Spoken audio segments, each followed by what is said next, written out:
First of all, I want to say that this video is not about continuing a relationship with domestic violence, physical or sexual harassment. One of the sayings and trends in social media psychology is to remove anyone who causes you trouble from your life. For example, remove toxic friends from your life immediately. Does this work for all relationships? The answer is no. The definition of a toxic person is different for everyone, but, in general, we consider a person unhealthy in life who violates one or more of our boundaries: financial, emotional, time, energy, etc. When we don't have the necessary boundaries with someone, we usually feel annoyed, angry, resentful, etc. during communication with those people. And sometimes the only solution that seems appropriate is to break the relationship. Using the solution of breaking up as the first or one of the first ways to deal with interpersonal problems not only does not lead you to a peaceful life, but also leads to isolation and losing your chance to establish deep relationships. It becomes patronizing. Sometimes, instead of raising our needs, instead of reminding the set boundaries, to avoid feeling guilty, worrying about being rejected, or making the other person feel bad, we allow a person to advance for months and sometimes years. And when it becomes difficult for us to bear the relationship, we end it, sometimes without any explanation, sometimes with an attack of insults and blame. We are all allowed to have our own unique needs and set rules for our lives that may only make sense to us. But it is also necessary to tell the people around us what we expect from our relationship with them.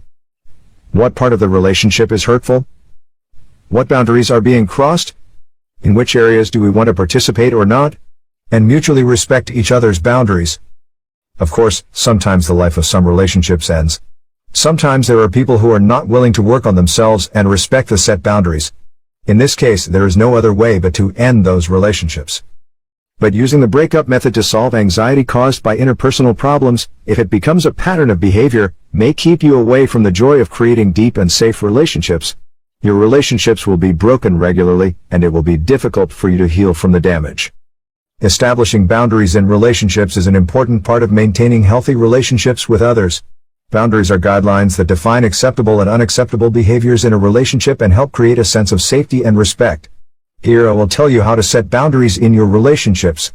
The person I am referring to in this context is Sarah, who wants to create boundaries in her relationship with other people. Here are some ways Sarah can create and maintain boundaries in her relationships. 1. Identify your boundaries. The first step in determining boundaries is to identify your personal boundaries.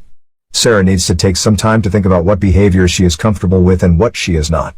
For example, she may not be comfortable with the physical touch of strangers, or she may not want to be contacted outside of business hours. 2. Communicate your boundaries. Once Sarah has identified her boundaries, she needs to clearly communicate them to the people in her life. This can be done directly by stating her boundaries in a calm and firm manner.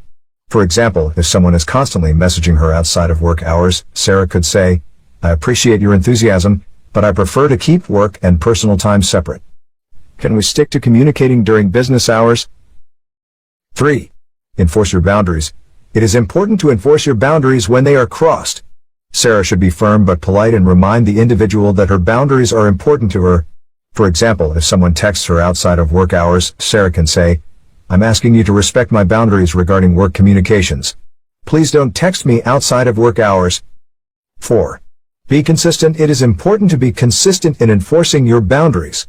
If Sarah lets someone cross her line once, they may assume it's okay to continue. Therefore, Sarah must be firm and consistent in enforcing her boundaries. 5. Respect others' boundaries. Finally, it is important for Sarah to respect others' boundaries as well.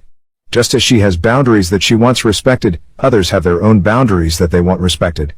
Therefore, Sarah should listen when others state their boundaries and do her best to respect them.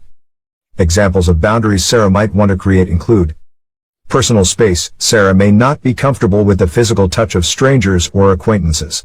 Communication. Sarah may want to set boundaries about when and how people can contact her, such as not wanting to receive work-related messages outside of business hours. Emotional boundaries. Sarah may not want to discuss certain topics or share personal information with certain people. Time commitments. Sarah may want to set limits on how much time she spends with certain people or how much time she devotes to certain activities. In short, establishing boundaries in relationships is an important part of maintaining healthy relationships with others. Sarah can identify her personal boundaries, state them clearly, enforce them consistently, respect others' boundaries, and use examples such as personal space, communication, emotional boundaries, and time commitments to set boundaries. Thank you for watching this video about setting boundaries with other people. I hope the information was useful and informative. Remember, setting a healthy boundaries is essential to maintaining healthy relationships and maintaining your own well-being. If you know someone who could benefit from this information, please share the video with them. I'll see you in the next video.